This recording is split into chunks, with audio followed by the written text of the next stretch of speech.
John Deere 9000 series single reduction axles. I want to try to summarize or simplify these a little bit by just saying that there's just 4 styles. And if we do that, any details would be based on the customer's specific tractor, serial number, etc. And it allows me to get through it a lot faster without having to explain every little detail. So we have a 100 millimeter, which was used on just a small horsepower tractor. So 9200, 9100, 9200, 9120, 9220, and 9230 only.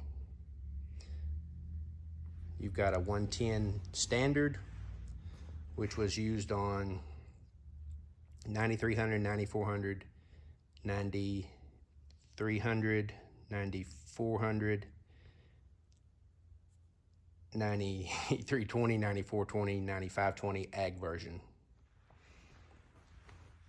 110 heavy could have been found on a 9420 scraper only, and then your 9030 and 9330, 9430.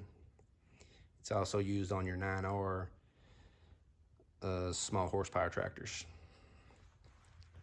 And then your 120 extra heavy duty was used on your 95, 9620 scrapers and on your 9R scrapers that have the single reduction axle.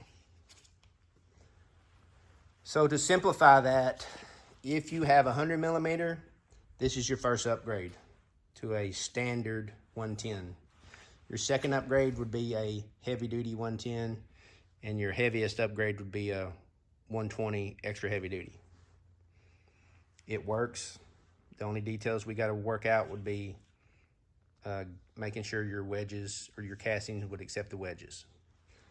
So if you have this particular axle here, if you already have the standard, then your first upgrade is here. Your second upgrade is here. So if you have the heavy duty already, the only main upgrade you have is just the 120. If you have the 120, there are upgrades within the 120 that we can do. As an example, 12-bolt ring and pinion, 12-bolt differential. We can, all 9Rs had a 18-bolt ring and pinion, 18-bolt differential. I'm talking about internal. So on those, we can custom build anything. So we can build any axle with any configuration that a customer would want.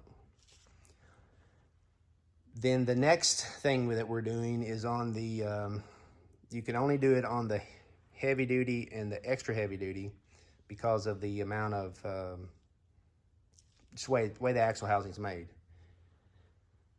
We're actually machining the inside bearing race area to accept, it's not the same one, but as an example, to accept the outer bearing in race. Because right now your inner bearing race is the same on every axle here. There's no changes in them. In the very last serial number range of the FT4 9Rs, they made the correct change, but then they stopped producing the axle. So we're going to use that information, that upgrade, and as we build axles, we're going to upgrade those to that bigger, heavier axle, which is really going to give you a lot of hours, if you will. So you still need to be doing your normal, testing and your vertical axle, etc., all that stuff. We really suggest that you're doing oil samples, because a lot of times we see metal from the axles put metal into the transmission. It's all the same system, so it's just important that you're checking that stuff. And a lot of people don't want to do the vertical axle test because of the cost. And at least at a minimum, if you're doing the oil scans, then you still have the chance to catch those issues before they become major issues. So if we can help on a replacement or any upgrade, give us a call.